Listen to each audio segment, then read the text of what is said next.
Vamos a continuar con el magistrado Rafael, el maestro Luis Fernando Rodríguez Vera, que es expresidente del Tribunal de Conciliación y Arbitraje de Michoacán y actualmente se desempeña como abogado general de la Universidad Michoacana de San Nicolás Hidalgo. Adelante, maestro. Muchas gracias, maestra Andrea. Pues primero agradecer la invitación que tuvo a bien realizarme mi amigo, mi colega, el maestro Óscar Zavala Gamboa, una gran iniciativa de parte de él, pues para poder compartir con ustedes algunas experiencias, algunas cuestiones que consideramos relevantes con el tema. Agradecer la convocatoria por parte del presidente del Claustro Nacional de Doctores Honoris Causa, el doctor Roberto Vidal, que bueno, también ya tuve el privilegio que el año pasado fui acreedor a la medalla Legión de Honor, al mérito jurídico, que agradezco mucho, doctor Roberto.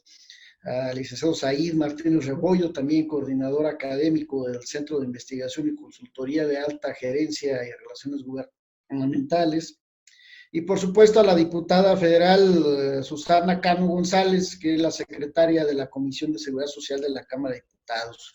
Agradezco mucho este esfuerzo que se realiza y pues vemos que ante esta pandemia que hoy nos pone en confinamiento, pues bueno, ir buscando estas nuevas alternativas de comunicación y por supuesto que esta serie de videoconferencias en la cual hemos estado participando también desde la Asociación de Laboralistas del Estado de Michoacán, pues también nos une de alguna manera en este tiempo de crisis, este tiempo de pandemia que pues obviamente todos tenemos que superarlos y todos nos responsabilizamos en nuestras tareas.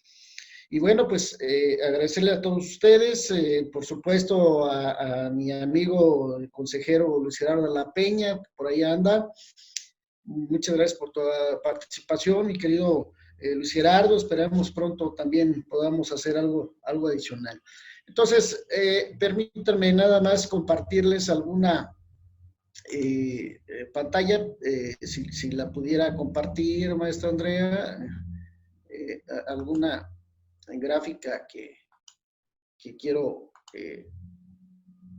compartirles. ¿Quién es mi anfitrión? Que me dice que no me permite. Ok, aquí está. Muchas gracias.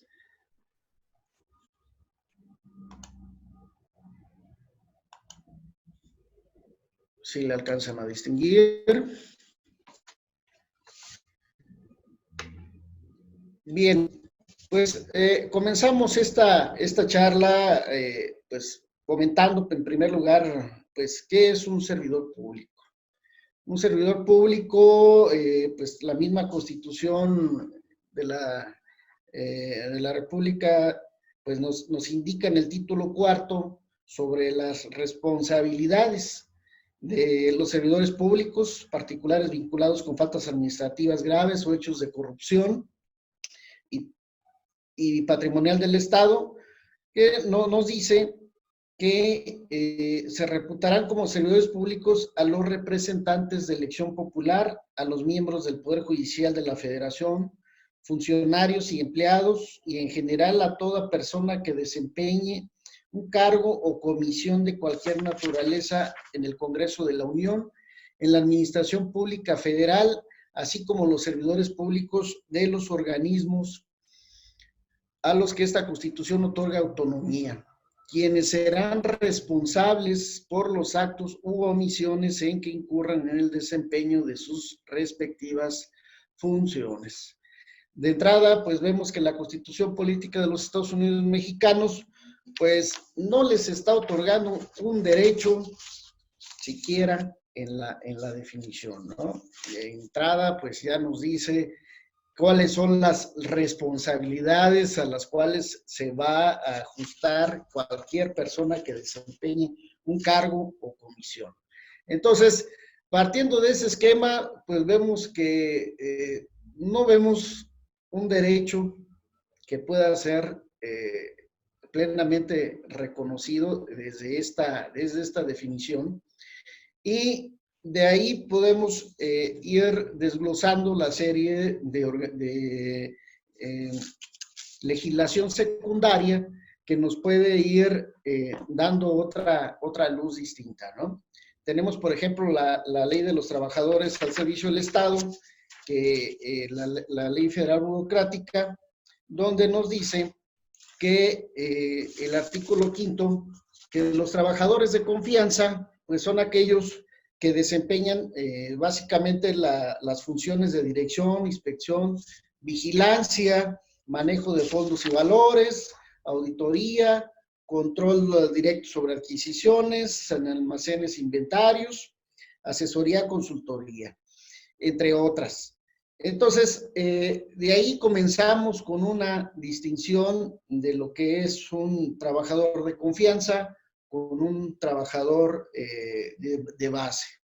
Hay distinciones conforme al apartado A, al apartado B, como algunos conocedores pues ya lo saben, pero así de manera muy genérica, pues comentarles que el apartado A pues se refiere, del 123 constitucional, pues se refiere a las relaciones de trabajo entre el sector privado con sus empleados. El apartado B se encarga de regular las relaciones de trabajo entre las instituciones públicas, que puede ser la Federación, la Administración Pública Federal, la Administración Estatal y la legislación, las relaciones entre los ayuntamientos con sus empleados.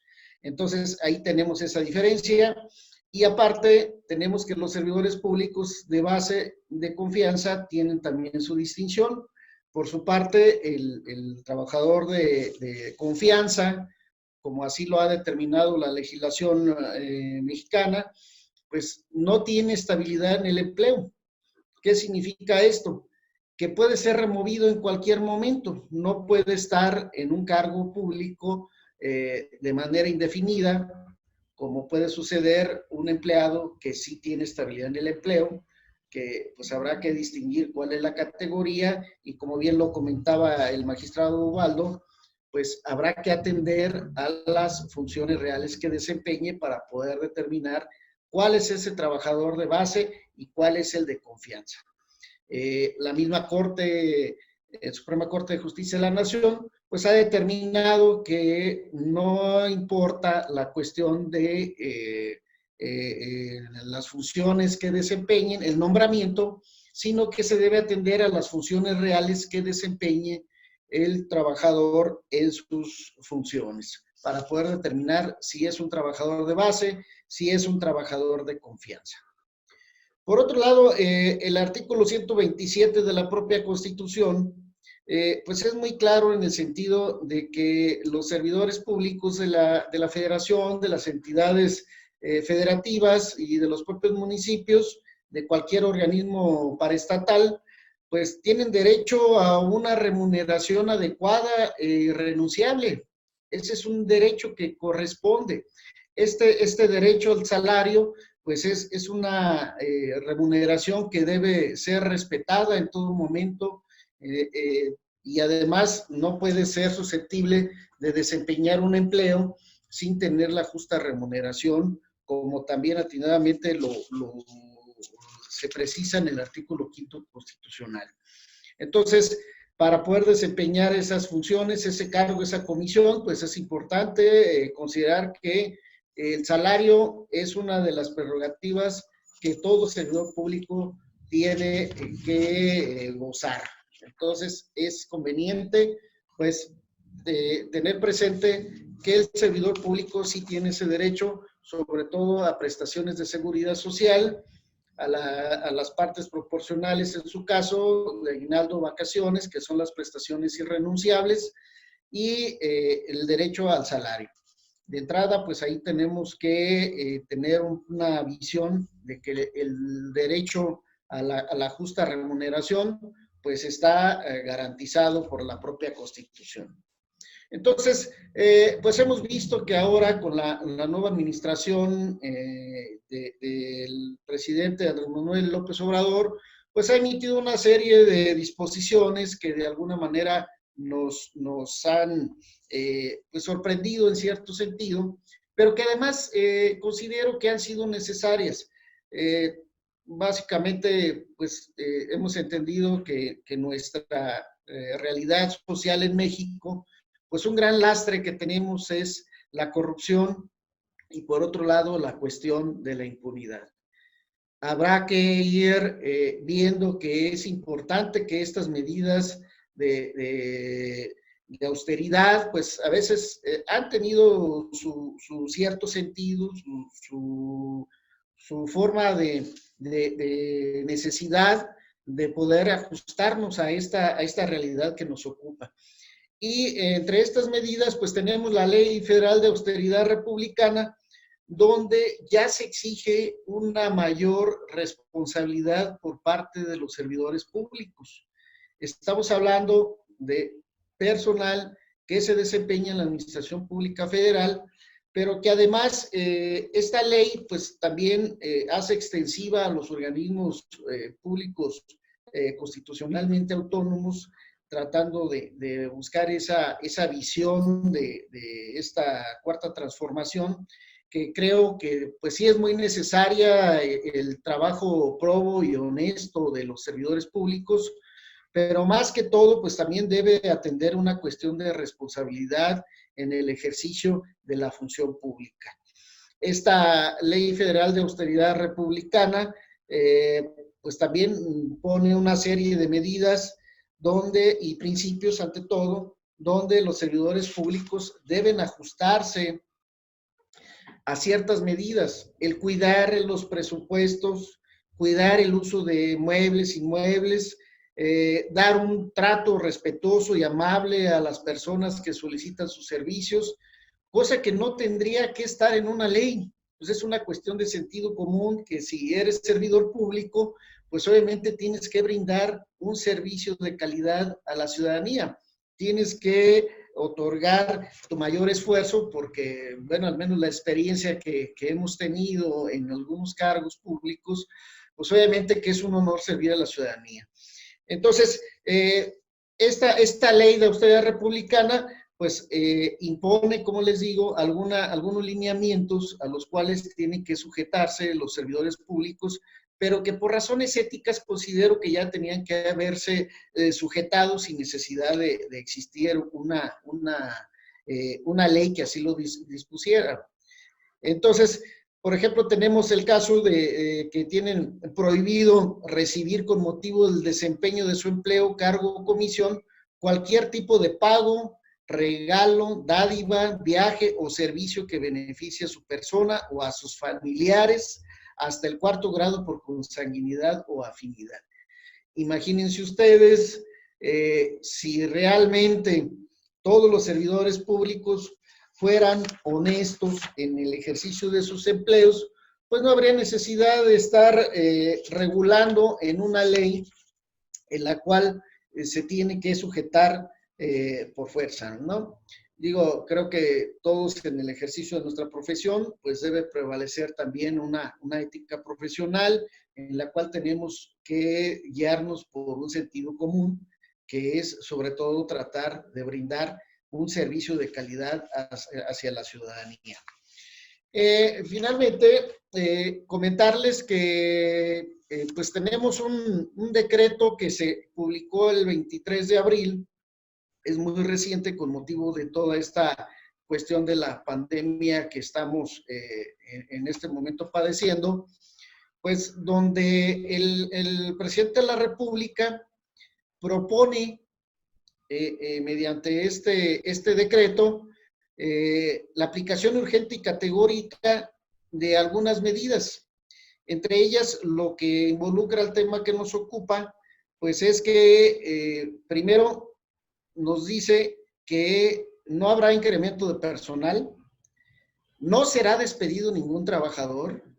Digo, no sé si se está refiriendo a los empleados de base, que pues no es necesario que lo dijera el despedirlo, sino que se tiene que respetar su estabilidad en el empleo.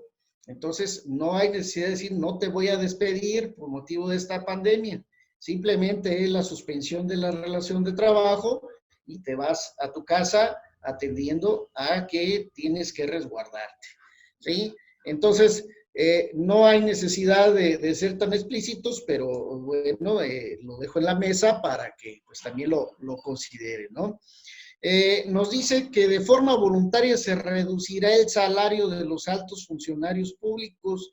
Digo, en la propia ley federal burocrática, en la Constitución, pues no tenemos una descripción de quiénes son altos funcionarios públicos.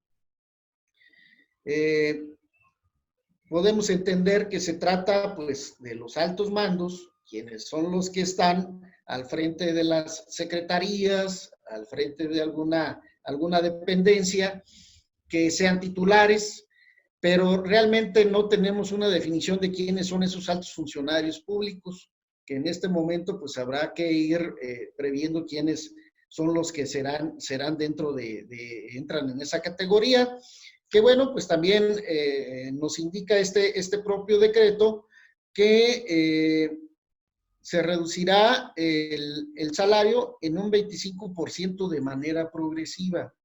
Entonces, ¿dónde queda el derecho del servidor público a la justa remuneración? Creo que ahí tenemos materia, pues, para que también quien resulte afectado por esta disposición, pues pueda recurrirlo en vía de amparo, ¿no? Porque, pues, el salario, pues, es una prestación irrenunciable y que en este momento, pues, con las consecuencias que genera también el estar confinado, el estar trabajando a distancia, pues también es necesario que los servidores públicos, atendiendo a la dignidad de su persona, pueda pues también tener su salario garantizado. También nos indica este decreto que los aguinaldos, ¿sí? No tendrán aguinaldos ni ninguna otra prestación de fin de año. Entonces, otra vez volvemos a la cuestión de la renunciabilidad. El aguinaldo es una prestación que se tiene que realizar por motivo de que el trabajador se ha desempeñado todo el año y que en su caso, si no se ha desempeñado de manera efectiva todo el año, pues tiene derecho a esa prestación de manera proporcional.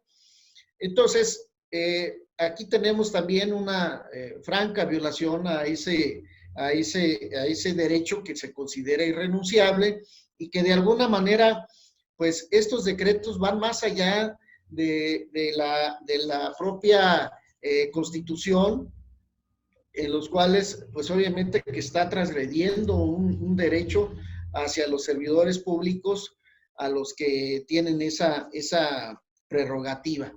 Pero bueno, pues habrá que pensar en la realidad, qué es lo que está sucediendo.